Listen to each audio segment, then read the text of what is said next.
അതിർത്തിയിൽ സംഘർഷം പുകയുമ്പോഴും അന്താരാഷ്ട്ര നാണ്യനിധി IMF നമ്മുടെ അയൽ രാജ്യത്തിന് $100 കോടി പുതിയ സഹായധനം പ്രഖ്യാപിച്ചിരിക്കുകയാണ്. ഏതാണ്ട് 8500 കോടി രൂപ.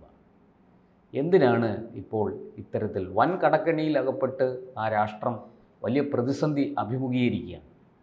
അപ്പോഴും അവർ ഇത്തരത്തിൽ വീണ്ടും കടം വാങ്ങിക്കൊണ്ടിരിക്കുകയാണ്. ഇപ്പോൾ ഈ $100 കോടി ഈ പറയുന്ന 8500 കോടി രൂപയുടെ ഈ ധനസഹായം എന്തിനാണ് IMF ഇപ്പോൾ ഇന്ത്യയുടെ എതിർപ്പ് അവഗണിച്ച് അനുവദിച്ചത്? അതിനല്ലേ നമ്മൾ IMF ഉണ്ടാക്കിയത്. IMF നിങ്ങളെ സഹായിക്കാൻ വേണ്ടി ഉണ്ടാക്കിയത്. രണ്ടാം ലോക മഹായുദ്ധത്തിന് ശേഷം ബർട്ടൺ ബ്രദേഴ്സിൻ്റെ ഭാഗമായിട്ട് അമേരിക്കയിൽ രണ്ടാം ലോക മഹായുദ്ധം വലിയ നഷ്ടം വന്നില്ലല്ലോ. യുദ്ധത്തിൻ്റെ അവസാന ഘട്ടത്തിൽ പങ്കെടുത്ത് ഹിരോഷിമയിൽ ബോംബിട്ട് സ്കോർ ചെയ്ത് യുദ്ധത്തിൽ ഈ ബ്രിട്ടനും ഫ്രാൻസും ഒക്കെ തകർന്നോട് കൂടിയിട്ട് ഇവരെ അതിൽ ഇഷ്ടംപോലെ പൈസ ഉണ്ടല്ലോ, യുദ്ധത്തിൽ പങ്കെടുത്തില്ലല്ലോ, അവസാനം നാല് ബോംബിട്ടതല്ലേ ഉള്ളൂ. അപ്പം ഈ പൈസ ഉപയോഗിച്ചിട്ട് യൂറോപ്പിനെ പുനർനിർമ്മിക്കാൻ സഹായം നൽകി. അങ്ങനെയാണ് ഇവരെ സ്വാധീനം യൂറോപ്പിൽ വന്നത്. മറ്റൊരായിൽ പൈസയിൽ ആയുധമില്ല, ഇവരെ കയ്യിൽ മോശം അന്ന് ആവായത് ഇവരെ കയ്യിൽ മാത്രമേ ഉള്ളൂ. അങ്ങനെയാണ് അമേരിക്ക ലോകശക്തിയായി മാറും. ആ പ്രൊജക്റ്റിൻ്റെ ഭാഗമായി കൊണ്ടുവന്നതാണ് IMF. പിന്നെ അവരുടെ കൊടുത്ത് പൈസ കുറച്ച് കാശ് ബാക്കിയുള്ള സമയത്ത് ഇന്ത്യക്കൊക്കെ തന്നു. എനിക്കൊന്ന് ഇന്ദിരാഗാന്ധിയുടെ സമയത്ത് ആദ്യമായിട്ട് നമ്മൾ IMF ഒന്ന് കടമെടുത്ത് തന്നു. അപ്പോൾ IMF കടമെടുക്കുമ്പോൾ അവർ ചില സ്ട്രിങ്സും അതിൻ്റെ കൂടെ വെക്കും, നിങ്ങൾ അത് ചെയ്യണം, ടേംസ് ആൻഡ് കണ്ടീഷൻസ്. ഇന്ദിരാഗാന്ധിയോട് അങ്ങനെ വെച്ചിരുന്നു. അങ്ങനെയാണ് ഈ പറയുന്ന ലിമിറ്റഡ് ഷെയർ വിദേശ കമ്പനികൾക്ക് കൊടുത്ത് നമുക്ക് വിദേശ വാഹനങ്ങൾ ഇന്ത്യയിൽ നിർമ്മിക്കുക എന്നുള്ള പ്രൊജക്റ്റാണ്. DCM, ടയോട്ട, ആൽവിൻ, നിസാനൊക്കെ വന്നില്ലേ, സുസുക്കിയുടെ ഇന്ത്യ സുസുക്കി, ഹീറോ ഹോണ്ടൊക്കെ അങ്ങനെ വന്നതാണ്. ഇന്ദിരാഗാന്ധി പിന്നെ രാജീവ് ഗാന്ധി സമയത്ത് അത് കൂടുതൽ ലിബറലൈസ് ചെയ്തു. അതിൻ്റെ കൾമിനേഷൻ നമ്മൾ കണ്ടത് നരസിംഹറാവുവിൻ്റെ കാലഘട്ടത്തിലാണ്. ഇന്ത്യ സാമ്പത്തിക പ്രതിസന്ധി അകപ്പെട്ട സമയത്ത് ആ ലൈസൻസ് രാജൊക്കെ എടുത്തു മാറ്റാൻ പറഞ്ഞു. അതൊക്കെ നന്നായിട്ട് ഒരു കണക്ക് നന്നായി. അതുകൊണ്ടാണ് നമ്മളിപ്പോൾ സൊസൈറ്റിയോടെ ഇരിക്കുന്നത്. എനിക്ക് ദാരിദ്ര്യമായി പഴയ CPM പോലെ അല്ല, ഇപ്പോൾ CPI ദാരിദ്ര്യം പിടിച്ച അവസ്ഥയിലായിരുന്നില്ല. അത് മാറാൻ കാരണം ഈ പറയുന്നു നരസിംഹറാവും മൻമോഹൻ സിംഗുമാണ്. അത് ഇന്ദിരാഗാന്ധി തുടങ്ങിയത്. നെഹ്റുവിനായിരുന്നു അത്തരം കാര്യം കുറച്ച് കടമ്പെടുത്തത്. ഇന്ദിരാഗാന്ധി തുടങ്ങി രാജീവ് ഗാന്ധി എക്സ്റ്റെൻഡ് ചെയ്തു. അങ്ങനെയാണ് IT റവല്യൂഷനൊക്കെ വരുന്നത്. പിന്നെ അത് മൻമോഹൻ സിംഗ് പിന്നെ വന്ന് ആരും അത് പിന്നോട്ടടിച്ചിട്ടില്ല. അതിൻ്റെ തുടർച്ചയാണ് പിന്നെ ഈ അഡ്മിനിസ്ട്രേറ്റീവ് പ്രൈസ് മെക്കാനിസം പെട്രോളിയത്തിൽ എടുത്തു മാറ്റിയത് ചിദംബരം. ആരുടെ മിനിസ്ട്രിയിൽ? ദേവഗൗഡ അല്ലെങ്കിൽ ഗുജറാൾ, ഏതോ മിനിസ്ട്രിയിലാണ്. അപ്പോൾ എല്ലാവരും ആരും അക്കാര്യത്തിൽ പിന്നോട്ട് വെച്ചില്ല. എതിർക്കാൻ വേണ്ടി ഇവിടെ എന്തൊക്കെ ആയിരുന്നു, കാട്ടും കാണാചരടും പിന്നെ വീരേന്ദ്രകുമാറിൻ്റെ പുസ്തകവും എന്തായിരുന്നു, റോഡ് ബ്ലോക്ക് ചെയ്ത് ജാഥ, ADB വായ്പയ്ക്കെതിരെ സമരം.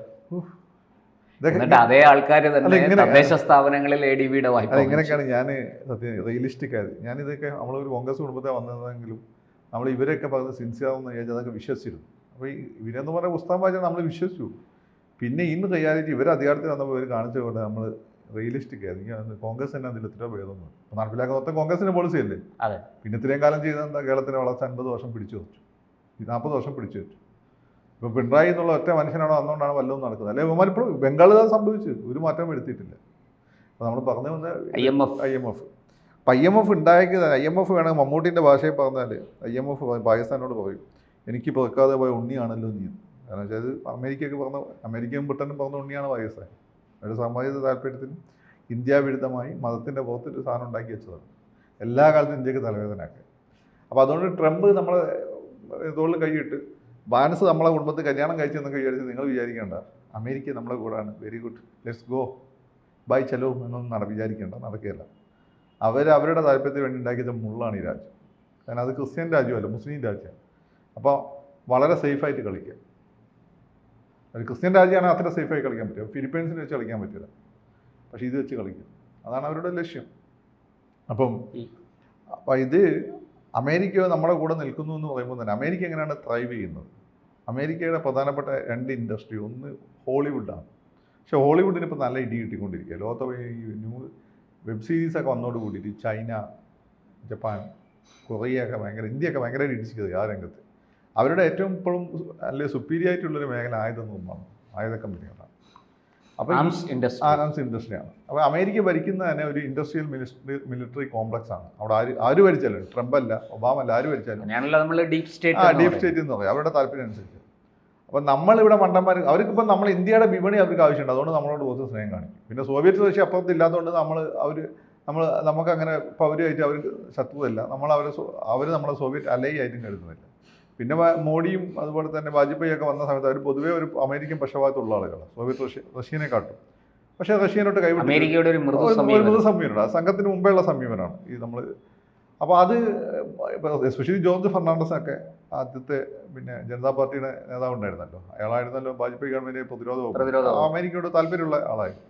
അപ്പോൾ അതുകൊണ്ട് അവർക്ക് നമ്മൾ പഴയ ശത്രു അല്ലെങ്കിൽ പോലും അവർക്ക് അവരുടെ ബിസിനസ്സും അവരുടെ ജിയോ പൊളിറ്റിക്സും ഒക്കെ ഉണ്ട്. അതിൽ ഈ പാകിസ്ഥാൻ എന്ന അവർക്കൊരു വിഷയമാണ്, ഇന്ത്യ അവർക്കൊരു വിഷയമാണ്.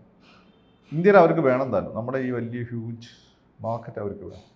പിന്നെ ഈ വലിയ പോപ്പുലേഷൻ അമേരിക്കയിലെ ഈ തീവ്ര വലതുപക്ഷക്കാരായ ക്രിസ്ത്യാനിയൊക്കെ അരിയിട്ട് കൊടുക്കാൻ വേണ്ടിയിട്ട് ഇവിടെ ഇന്ത്യയിലെ ഹ്യൂജ് പോപ്പുലേഷനെ ക്രിസ്ത്യാനിയാക്കാൻ തോന്നിയിട്ടുള്ള, ക്രിസ്ത്യാനി എന്ന് വിചാരിക്കാൻ നമ്മൾ വിചാരിക്കുന്നുള്ള കത്തോലിക്കരല്ല, അവരുടെ ഈ ഇവാഞ്ചലിക്ക സഭ അതാക്കാന്നുള്ള അമേരിക്കയിൽ അവർക്കാണ് സ്വാധീനം കൂടുതൽ. അപ്പോൾ എന്നുള്ള പ്രോമിസൊക്കെ നോക്കും, അവർക്ക് ഫണ്ട് കൊടുക്കും. ആ ഫണ്ടാണല്ലോ ഇവിടെ കൊണ്ട് ചിലവാക്കുന്നത്. ഗവൺമെൻറ് കൊടുക്കുന്ന ഫണ്ടല്ല, സ്വകാര്യ കമ്പനികൾ. അമേരിക്ക സ്വകാര്യ കമ്പനികളും അമേരിക്കൻ ഗവൺമെൻറ് തമ്മിൽ വലിയ വ്യത്യാസമില്ല. അതുകൊണ്ട് ഫോർഡ് പറഞ്ഞിട്ടുണ്ട് അമേരിക്കൻ പ്രസിഡന്റ്, ഈ അമേരിക്കയിലെ കമ്പനികൾക്ക് ഗുണകരം ആയത് എന്താണോ അതാണ് അമേരിക്കക്ക് എന്തിനാണ് ഇത്തിരി മാത്രം വിമാനവാഹിനി കപ്പലുകൾ 10-15 ഒന്നിനെ കൊണ്ടിറക്കാൻ ഭയങ്കര പാടാണ്. എന്തിനാണ് ഇത്തിരെണ്ണം? അതെന്ന് വെച്ചാൽ ലോകത്തെല്ലായിടത്തും അവരുടെ സ്വാധീനം ഉറപ്പിക്കണം. അവരുടെ കമ്പനികൾക്ക് എന്തെങ്കിലും പ്രശ്നം വന്നാൽ അവരുടെ സിറ്റിസൺ പ്രശ്നം അന്ന് ഇടപെടണം. ചുരുക്കി പറഞ്ഞാൽ ഈ $100 കോടി സഹായം കൃത്യമായിട്ടും പാകിസ്ഥാൻ അമേരിക്കയിൽ നിന്ന് തന്നെ ആയുധം വാങ്ങാനായി തിരിച്ച് നമ്മളെ പോക്കറ്റിൽ വരും. ബാധ്യത അമേരിക്കൻ്റെ തലയിലും കിടക്കും. അല്ല, അമേരിക്കല്ല പാകിസ്ഥാൻ്റെ തലയിൽ കിടക്കും. തിരിച്ച് ഈ പണം നമ്മുടെ പോക്കറ്റിൽ വരും. ഈ ആയുധങ്ങൾ ഉപയോഗിക്കുന്ന തീവ്രവാദികളായാലും അമേരിക്ക പ്രശ്നമൊന്നുമില്ല, അമേരിക്ക കണ്ടില്ല, അതിന് തെളിവ് വയ്ക്കും നമ്മളോട്. നമ്മളെവിടുന്ന് തെളിവ് എടുത്ത് കൊടുക്കണം? ഇനി വല്ല തെളിവ് എടുത്താൽ അത് സ്മഗിൾ പ്രോപ്പർട്ടിയാണ്, അല്ലെങ്കിൽ കപ്പൽ മുങ്ങിയത് അതിൻ്റെ ആഴെ എടുത്തുകൊണ്ട് വരുന്നത്. ഇത്രയേ ഉള്ളൂ. അപ്പം നമ്മൾ ഇവരുടെ ഈ ഡബിൾ സ്റ്റാൻഡേർഡ് നമ്മളെപ്പോഴും മനസ്സിലാക്കണം. നമ്മളെ സുഹൃത്താന്ന് പറയുമ്പോൾ അവർ നമ്മുടെ തിക് ഫ്രണ്ട് അല്ല. അവരെ സംബന്ധിച്ചിടത്തോളം എല്ലാം ലാഭം മാത്രമാണ്. ലാഭം കിട്ടുന്ന എന്ത് ബിസിനസ്സും ഇത് ചെയ്യും.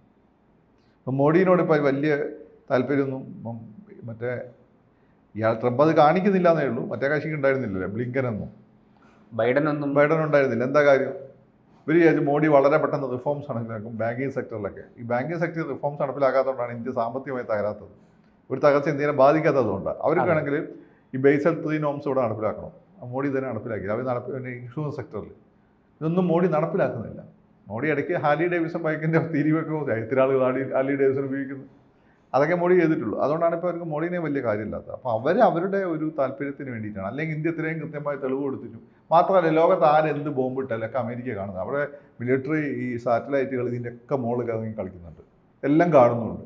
നമ്മൾ അവിടെ എത്ര ആക്രമിച്ചു, അവരിവിടെ എല്ലാം അമേരിക്കക്ക് അറിയാം. അപ്പോൾ അവരൊക്കെ ആണോ തെളിവിൻ്റെ ബുദ്ധിമുട്ട്? നിങ്ങൾക്ക് നിങ്ങളെ കണ്ണിൻ്റെ ഒരു കാര്യം നടക്കുകയാണെങ്കിൽ നിങ്ങൾക്ക് തെളിവിൻ്റെ ആവശ്യമുണ്ടോ? പക്ഷെ എന്താണ് അവർ പാകിസ്ഥാനെതിരെ ലീക്ക് ചെയ്യുന്നത് നമുക്ക് മനസ്സിലാവുന്നുണ്ട്. അതന്നെ വന്നു. അപ്പോൾ അതുകൊണ്ട് ഇതിലൊന്നും അസ്വാഭാവികമായിട്ടൊന്നുമില്ല. ഇതൊക്കെ അവർ കൊടുക്കും. അവർക്ക് ഇനി എന്താ വേണ്ടതെന്ന് ഞാൻ പറഞ്ഞുതരാം. ഇപ്പോൾ ഈ യുദ്ധത്തിൽ ഇതുവരെ ഇന്ത്യയുടെ കപ്പാസിറ്റിയുടെ 1% പോലും ഉപയോഗിച്ചില്ല. പാകിസ്ഥാൻ അവരുടെ കപ്പാസിറ്റിയുടെ 10% ഉപയോഗിച്ചിട്ടില്ല സോഫ. ഈ ഒരു 50% ഉപയോഗിച്ച് കഴിയുമ്പോൾ കാറ്റാസ്ട്രോഫിക് വാറായിരുന്നു മാറും. അതാണ് നമ്മൾ മുമ്പ് പറഞ്ഞത്. കാറ്റാസ്ട്രോഫിക് വാറായിട്ട് മാറും. അപ്പോൾ എന്താണ് ഇവർക്ക് ഇത് കൊടുത്തുകൊണ്ട് റീകൺസ്ട്രക്ഷൻ, യുദ്ധം കൊണ്ട് തകർന്നു പോയ രാജ്യങ്ങൾ റീകൺസ്ട്രക്ഷൻ. അതിന് പകരം എന്ത് ചെയ്യും? ആ രാജ്യങ്ങളെ വിഭവങ്ങളെ എഴുതി മേടിക്കും. എന്നാണ് അവരുടെ ഉദ്ദേശം. അതിപ്പോൾ ഉക്രൈനിൽ നമ്മൾ കണ്ടു. ഇപ്പം ഇന്ത്യനെ സംബന്ധിച്ചിടത്തോളം അവർക്ക് എന്താ ചെയ്യേണ്ടത്? ഇന്ത്യനെ കൊണ്ട് 1-2 സാങ്ഷൻസ് കൊണ്ടുവരണം. ഇന്ത്യയെ പിടിച്ചു കിട്ടാത്ത രീതിയിൽ ഇപ്പം വളർന്നുകൊണ്ടിരിക്കുകയാണ് മിലിറ്ററി പിന്നെ എക്യുപ്മെൻസിൻ്റെ കാര്യത്തിൽ. നമ്മളിപ്പം അത് നാഷണലൈസ് ചെയ്തത് നമ്മൾ പ്രൈവറ്റൈസ് ചെയ്തു. പിന്നെ മാത്രമല്ല നമ്മളത് സ്വയം പര്യാപ്തതയിൽ പതുക്കെ പോയിക്കൊണ്ടിരിക്കുകയാണ്. അപ്പോൾ അവരെ സംബന്ധിച്ചിടത്തോളം ഇപ്പം മാത്രമല്ല ഇന്ത്യൻ പയ്യന്മാർ ഇന്ത്യക്ക് പുറത്തേക്ക് പോകാൻ ഇഷ്ടപ്പെടുന്നില്ല. അവർ ഇന്ത്യയിൽ തന്നെ ജോലി ചെയ്യാനാണ് ഇഷ്ടപ്പെടുന്നത്. അപ്പോൾ ഇവിടുത്തെ ബ്രെയിനായിരുന്നല്ലോ അവിടെയൊക്കെ ഒരു പ്രധാനപ്പെട്ട ഒരു സോഴ്സ്. അമേരിക്ക സ്ഥലത്തുനിന്നും ഏറ്റവും നല്ല ബ്രെയിൻ അമേരിക്കയിലേക്ക് എത്തിച്ചേരും. ഇപ്പം ഇന്ത്യയിൽ മികച്ച തലച്ചോറുകളെ ഇന്ത്യൻ പയ്യന്മാർക്ക് ഇപ്പോൾ അങ്ങനെ അട്രാക്ഷൻ ഇല്ല. അപ്പോൾ അവരിത് ഇന്ത്യയിൽ ഉപയോഗിച്ച് കഴിഞ്ഞാൽ ഇന്ത്യ അത് പിടിച്ചിട്ടാൻ പറ്റാത്ത രീതിയിൽ പോകുന്നത്. അപ്പോൾ സാങ്ഷൻസ് കൊണ്ടുവന്ന് അപ്പം നമ്മളിനി ഇപ്പം നിലവിലുള്ള സാഹചര്യത്തിൽ ഒന്നും ചെയ്യാൻ പറ്റില്ല. കാരണം നമ്മളതിൽ ആറ്റം ബോംബുണ്ട്, നമ്മളതിൽ ഇന്റർകോണ്ടിനെൻ്റൽ ബാലിസ്റ്റിക് മിസൈൽ ഉണ്ട്, നമ്മളതിൽ സ്പേസ് ടെക്നോളജി ഉണ്ട്, ഒന്നും ചെയ്യാൻ പറ്റില്ല. അപ്പോൾ ഇനി അങ്ങോട്ട് നമ്മൾ ഫർദർ ഡെവലപ്പ് ചെയ്യുന്ന സാങ്ഷൻസ് കൊണ്ട്. അപ്പോൾ ഒരു യുദ്ധം ഉണ്ടായി അപ്പുറത്ത് ഹെവി കാഷ്വാലിറ്റി ഉണ്ടായിക്കഴിഞ്ഞാൽ എന്ത് ചെയ്യും? അതുകൊണ്ടല്ലേ നമ്മൾ പിടിച്ച് ചെയ്യുന്നത്. നമുക്ക് ഇവരുടെ സ്വഭാവം അറിയാലോ. ഹെവി കാഷ്വാലിറ്റി ഉണ്ടാകുന്ന പറഞ്ഞവന്മാർ യൂണിൽ ഇങ്ങനെ പ്രശ്നം വന്ന് നമ്മൾ എന്ത് ചെയ്യാനോ മുസ്ലിം രാജ്യങ്ങളുടെ പ്രശ്നം ഒന്നും എന്നൊക്കെ പറഞ്ഞു. ന്യായീകരണം ഉണ്ടാക്കാൻ തന്നെ അവർക്ക് ബുദ്ധിമുട്ടില്ല. അപ്പോൾ ഇതുകൊണ്ട് ഇത് അത്ഭുതപ്പെടേണ്ട ആവശ്യമൊന്നുമില്ല. ഇതിനൊക്കെ വേണ്ടിയിട്ടാണ് നമ്മൾ IMF അവിടെ ഉണ്ടാക്കിയത്. കൂടുതൽ വാർത്തകളും വിശേഷങ്ങളും നിങ്ങളിലേക്ക് എത്താൻ ABC മലയാളം സബ്സ്ക്രൈബ് ചെയ്യുക, ബെൽ ബട്ടണും അമർത്തുക.